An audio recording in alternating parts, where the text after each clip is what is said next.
Marcelo, a família é algo muito importante para você. E você perdeu seu pai aos 12 anos de idade. Isso não deve ter sido nada fácil. Conta um pouco aqui para os nossos telespectadores qual foi a lição que você teve perdendo seu pai aos 12 anos de idade. Bem, Paulo, a morte do meu pai foi algo muito trágico, muito inesperado. Meu pai e minha mãe participavam do encontro de casais com Cristo e num domingo nós fomos para um encontro, uma confraternização. Meu pai estava jogando futebol, eu tinha 12 anos, eu estava sentado à beira do campo. E o meu pai saiu e disse: filho, chama a tua mãe que eu estou passando mal. Eu fui chamar a minha mãe e quando eu voltei, meu pai já tinha falecido. Teve um ataque fulminante.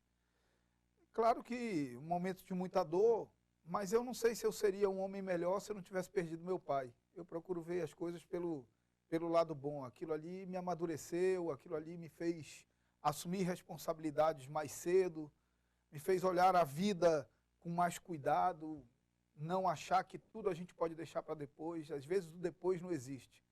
Então, aproximou muito a minha família. Você conhece um pouco a minha família. Eu sou muito ligado à minha mãe e aos meus 3 irmãos. Então, eu prefiro olhar pelo lado bom. E o meu pai segue comigo.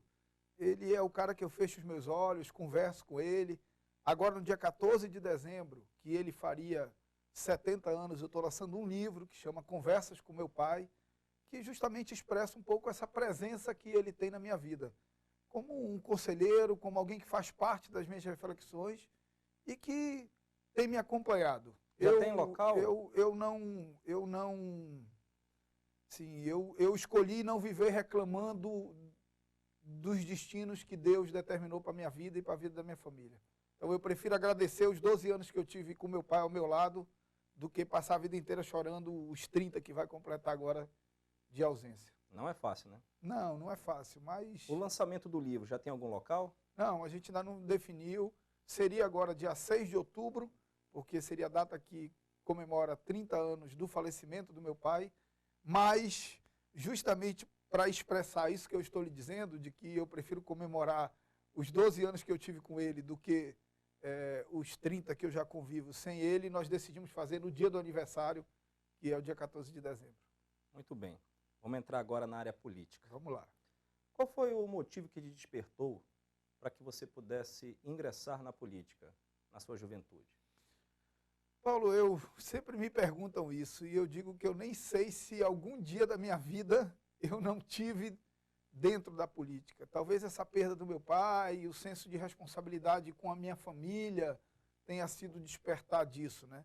Eu sempre fui o capitão do meu time de vôlei da escola, o representante da minha sala na escola, o presidente do Grêmio da minha escola, o presidente do centro acadêmico da minha faculdade, virei advogado, tornei-me presidente da Associação dos Advogados Trabalhistas. Então eu sempre tive muito presente, eu nunca consegui acreditar que é possível construir uma felicidade individual. Eu entendo que a felicidade é coletiva. Ninguém vive numa ilha de felicidade cercado de sofrimento, de injustiça, de guerra, de intolerância. Então nós precisamos entender que a felicidade plena passa por um projeto coletivo de felicidade. Então acho que é isso que me impulsionou e me levou para a política. A política partidária surgiu na minha vida quando eu entrei na universidade. Eu ouvi uma palestra de um professor, o professor João Braga, que era meu professor de Direito Constitucional, e ele falava da importância dos jovens participarem da política, se filiarem aos partidos, e eu decidi me filiar a um partido. E ali acabou que o mais próximo, por conta da militância, da força que tinha à época na universidade, foi o PCdoB, e eu me filiei no PCdoB, onde eu fiquei 16 anos militando. Eu não me arrependo de quase nada que eu fiz na minha vida. Bacana. Marcelo, nas últimas eleições, você teve uma votação bem expressiva, né? Você teve 179.758 votos. Tu se surpreendeste com essa votação? Paulo, a gente sabia que ia ter uma votação grande, na certeza de que parcela da população do Amazonas clama por o surgimento de novas lideranças, pelo início da transição da política aqui no nosso estado, né? Isso é um processo. Se nós lembrarmos, o Issa teve 10% dos votos em Manaus. O Henrique, em 2012, teve 15% dos votos em Manaus. E eu, em 2014, tive 17,5% dos votos em Manaus. É crescente o sentimento de parcela importante da população de que chegou a hora de construir uma transição, de uma nova geração começar a assumir o protagonismo da política. Então, a gente esperava uma boa votação. Agora, óbvio que o resultado foi surpreendente a todos. Eu tinha 1 minuto e 52 de televisão, muitas dificuldades materiais, disputando contra o governador no cargo e contra alguém que tinha sido já governador 2 vezes, prefeito, senador, líder da presidente no Senado. Então, o cenário era muito difícil. E nós acabamos tendo um resultado que foi a maior votação da história de uma candidatura alternativa. Eu costumo lembrar que o prefeito de Manaus foi candidato a governador e não alcançou 5%. Né? Acho que não alcançou 4%, acho que teve 3 e alguma coisa.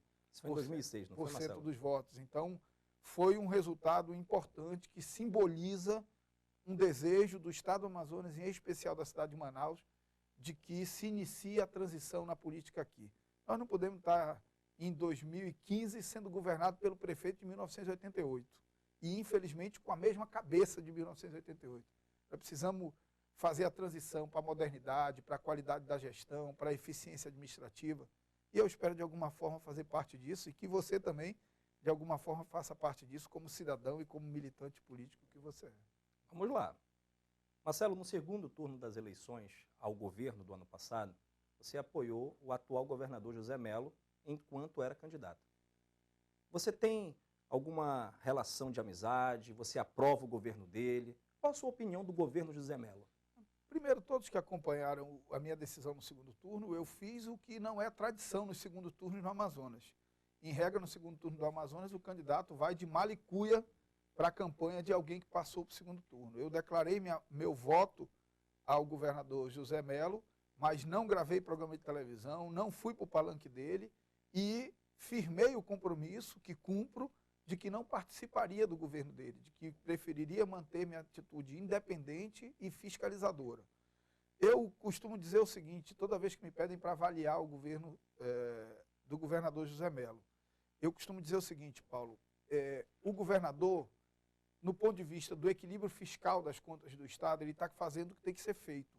Nós precisamos apertar o cinto. O Estado não é uma máquina de fazer dinheiro. O Estado só pode fazer o que cabe dentro do seu orçamento. Ele não pode gastar mais do que arrecada. Mas eu não posso elogiá-lo por isso, porque ele foi parte de quem desequilibrou as contas do Estado, que já vem desde lá de 2009 gastando mais do que arrecada ano a ano. Uma hora essa bomba tinha que estourar, e ela estava prestes a estourar. Eu vejo que ele tem um esforço e a boa vontade de desarmar essa bomba, com medidas às vezes até impopulares. Agora, obviamente, é difícil você avaliar um governo num cenário econômico tão complicado, num cenário de desequilíbrio fiscal absoluto provocado por eles, né? E, portanto, com incapacidade de avançar nas ações do ponto de vista social, educacional, de saúde pública e tudo mais. Então, a população tem reclamado muito e eu, como cidadão, me ombreio com a população. Tá certo. Marcelo, nós temos uma pergunta de um telespectador. Vamos assistir? E aí, Paulo Pacheco, beleza? Quero te parabenizar aí pelo teu programa Fala Sério aí na TV Tiradentes e gostaria de fazer uma pergunta aí para o nosso amigo Marcelo Ramos. Marcelo, no sim e não da crítica, o dirigente partidário, o professor Tasso Fernandes, afirmou que você não cumpriu com a sua palavra, que seria anunciar sua escolha partidária após o TSE julgar e autorizar o registro da rede. O que aconteceu? Você traiu a Rede Sustentabilidade? Conta pra gente. Grande abraço. Bem, Arthur, você é um militante político como eu, foi candidato já, conhece como as coisas funcionam na política, mudou de opinião algumas vezes, você era de um partido, passou para outro, isso é absolutamente natural nesse sistema partidário nosso, absolutamente frágil e inconsistente como é o sistema partidário brasileiro. Em relação ao Tasso, o Tasso já me elogiou tanto, já me ajudou tanto, que eu acho até legal que ele ganhe os segundozinhos de fama dele e as minhas custas. Eu tenho um carinho pelo Tasso, tenho um carinho pela rede, torço para que a rede dê certo. Agora eu escolhi o meu caminho. Eu entendo que o Tasso me quisesse na rede por conta da minha trajetória, do que eu represento eleitoralmente hoje. Mas não é ele que decide o caminho que eu vou seguir. Quem decide o caminho que eu vou seguir sou eu, ouvindo as pessoas, ouvindo a minha família, ouvindo as pessoas que me querem bem. Então, eu prefiro não polemizar com a rede, eu estou feliz com a constituição da rede, acho que é um partido horizontalizado, que pode simbolizar para o futuro um bom modelo de organização partidária, torço para que dê certo. Agora eu escolhi o meu caminho, democraticamente escolhi o meu caminho. Não me cabe julgar aqueles que decidiram se filiar à rede. E não cabe a quem se filiou em outro partido julgar a minha decisão. A minha decisão cabe o julgamento às pessoas que confiam em mim, que acreditam em mim, ao povo do Estado do Amazonas. Aos que têm a sua escolha, não podem querer fazer o julgamento da minha. Então, eu respeito o Tássios e não vou entrar nesse tipo de provocação. Marcelo, você era do partido do deputado Serafim Correia, o PSB. E você saiu do PSB, passou um tempo sem partido e ingressou no Partido da República do deputado federal Alfredo Nascimento. Qual foi o motivo da saída do Partido Socialista Brasileiro? Você não vai responder agora essa pergunta não, tá? Você vai responder no próximo bloco. Já já a gente volta.